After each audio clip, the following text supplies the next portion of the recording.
So what do you do when life is a mess? Hi, welcome to 5-Minute Fika, where we find the time to do a little self-care of the soul by thinking about true and beautiful things. Well, all of us have those messy moments in life, don't we? I know I have lots of messy moments in life. One of my favorite stories about life being messy is one of my birthdays one year in Albania. I had wanted to throw this huge birthday party, not for myself, but so that I could invite everyone and it could be this really great celebration together. I wanted all the kids to be there. I invited a whole bunch of my friends who weren't a part of the orphanage. About 200 and some people were planning to come. Well, about a week before the party, I was carrying a whiteboard and I wasn't wearing any shoes, which was not a great idea because of course I tripped and I dropped it right on my foot. That meant 11 stitches in my foot. Well, the day before the party, I wake up and I've got 102-degree temperature. Oh, I clearly had an infection in my foot and I was wiped out. I couldn't even move. And for some reason, my door must have been open because remember, I lived at the orphanage. I had my own apartment, but I was on the orphanage grounds. I just remember somehow word had gotten out, and so person after person just started showing up in my apartment to wish me well while I was in bed in my pajamas.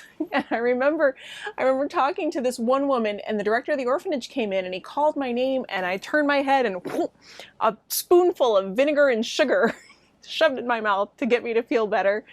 Finally, a good friend of mine showed up and she shooed everybody out and shut the door and let me sleep and feel a little bit better.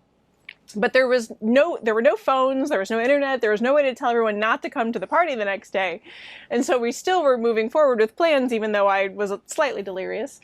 And I remembered some of the girls from the orphanage, some of the high school girls came over to bake the cakes because we were planning to have all these cakes and I couldn't stand up long enough to make them. And so I remember they were in the kitchen and I was laying on the couch with the cookbook, reading the directions to them of what to measure and how much and how to bake these cakes. And so they're in the kitchen whipping everything up for me. And the next day I was feeling a little bit better, still a little shaky. And of course, you know, it's the summer in Albania and they had turned the water off. So we had no water. And my good friend showed up again and she washed my hair for me with bottled water. She showed up with all these liters of bottled water, washed my hair for me, and the tub like leaning over the side with bottled water. And eventually we made it to the party.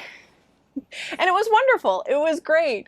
The kids sang a song and they put on a skit and there were a whole bunch of people there and it turned out to be a wonderful event, exactly how, well, maybe not exactly how I wanted it to be, but it was still a wonderful event. And it taught me something really important. It taught me that even though I wanted to do something special for them, when I was weak and I couldn't do it, they showed up to do something special for me.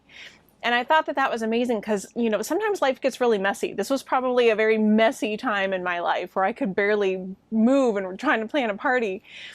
But people didn't even question what I was able to do to help. They just showed up. And I think a lot of times we don't want people to see us when life is messy, right? We want to present this image that we have everything together and we don't have any problems and everything's all right. And once everything is cleaned up, then we let people in. But I learned that it's important to let people in the midst of the mess. I needed people in the midst of my mess.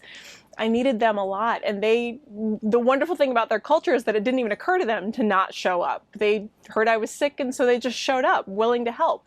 It didn't matter if they knew how to bake a cake or not. They just showed up, hands willing to help. And I love that. And I love the example that that sets. When life is messy, there are people who want to help. Let them. Don't wait until life is perfect, until you've got it all together before you let them in, because you end up being lonely for a long time. And if you know someone whose life is messy right now, don't be afraid to just show up. It's okay if you don't know how to bake the cake. It's okay if you don't know what to do to help. Just show up. Be available. Sit, listen, learn, love. Just be there. We think we need to clean our lives up before we can let people in. And that's not the case. Sometimes when life is messiest is when you need people most. And when other people have lives that are messy, that's when they need you the most.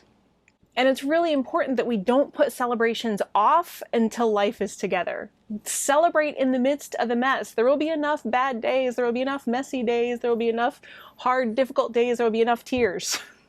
Celebrate any chance you get the chance to celebrate. I'm so glad we didn't cancel the party because it turned out to be something wonderful. So what do you do when life is a mess? Don't be afraid to let people in and let them help you through the mess. And if their life is a mess, don't be afraid to show up. Even if you don't know what you're doing, it's okay. Together you'll figure it out. Show up, help them through, because we need each other. Joy, pain, messy, not messy, fantastic, awful. Life is a series of these rhythms, ups and downs, and we need each other to get through them all. Because even in the midst of our messiness, it is good to be alive. And you are not in this alone. And you, my darling, are spectacular. Have a great day.